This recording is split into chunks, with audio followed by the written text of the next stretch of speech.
বাংলাদেশের অন্যতম বৃহৎ শিল্পগোষ্ঠী আরএফএল গ্রুপ এবার আরও এক ধাপ এগিয়ে যাচ্ছে বিশ্ববাজারের প্রতিযোগিতার মঞ্চে। শতভাগ রপ্তানির লক্ষ্য নিয়ে 200 কোটি টাকার নতুন বিনিয়োগ করছে প্রতিষ্ঠানটি। এই বিশাল বিনিয়োগের মাধ্যমে গাজীপুরের কালীগঞ্জে আরএফএল ইন্ডাস্ট্রিয়াল পার্কে তৈরি হবে অত্যাধুনিক প্রযুক্তি সম্পন্ন নতুন কারখানা, যেখানে উৎপাদিত প্লাস্টিক গৃহস্থালী পণ্য শতভাগ রপ্তানি করা হবে। আরএফএল ইতোমধ্যে 80টির বেশি দেশে পণ্য রপ্তানি করছে, তবে এবার প্রতিষ্ঠানটি আরও উচ্চাভিলাষী লক্ষ্য নিয়ে এগোচ্ছে। এই নতুন উদ্যোগের মাধ্যমে রপ্তানি আয় 30% পর্যন্ত বৃদ্ধি পাবে বলে আশা করা হচ্ছে। এই প্রকল্পে ব্যবহৃত হচ্ছে চীনের হাইতিয়ান গ্রুপের সর্বাধুনিক প্রযুক্তি। এ নিয়ে 2 মার্চ ঢাকায় এক বিশেষ চুক্তি স্বাক্ষরিত হয়েছে। প্রাণ আরএফএল গ্রুপের পরিচালক কামরুজ্জামান কামাল বলেন, নতুন এই বিনিয়োগের পর যেসব পণ্য উৎপাদিত হবে সেগুলো শুধু রপ্তানি বাজারের চাহিদা মেটাতে তৈরি হবে। এতে 200 কোটি টাকার বেশি বিনিয়োগ করা হচ্ছে, যেখানে আধুনিক যন্ত্রপাতি ও অবকাঠামো উন্নয়ন অন্তর্ভুক্ত রয়েছে। বর্তমান বৈশ্বিক অর্থনৈতিক পরিস্থিতি বেসরকারি বিনিয়োগের জন্য বেশ চ্যালেঞ্জিং। বিশ্বব্যাপী অর্থনৈতিক মন্দা, মুদ্রাস্ফীতি এবং বিনিয়োগ সংকটের ফলে অনেক প্রতিষ্ঠান নতুন বিনিয়োগে দ্বিধাগ্রস্ত। তবে এর মধ্যেও আরএফএল গ্রুপের এই 200 কোটি টাকার বিনিয়োগ দেশের বিনিয়োগ পরিস্থিতিকে চাঙ্গা করতে সহায়ক হবে। নতুন কারখানাটি চালু হলে প্রায় 2500 মানুষের কর্মসংস্থান সৃষ্টি হবে, যা দেশের অর্থনৈতিক প্রবৃদ্ধির জন্য অত্যন্ত গুরুত্বপূর্ণ।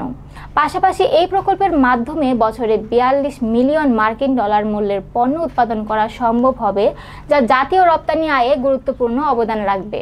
বাংলাদেশের রপ্তানি শিল্পের প্রধান চালিকা শক্তি এখনও পোশাক খাত, তবে নতুন খাতগুলো ধীরে ধীরে বিশ্ববাজারে জায়গা করে নিচ্ছে। এর মধ্যে প্লাস্টিক ও গৃহস্থালী পণ্য একটি সম্ভাবনাময় খাত হিসেবে আত্মপ্রকাশ করছে। বর্তমানে দেশের প্লাস্টিক শিল্পের দ্রুত বিকাশের ফলে আন্তর্জাতিক বাজারেও এর চাহিদা বৃদ্ধি পাচ্ছে। এরই ধারাবাহিকতায় আরএফএল এর নতুন কারখানা শুধুমাত্র দেশীয় চাহিদা নয়, বরং বৈশ্বিক বাজারের জন্য উৎপাদন করবে।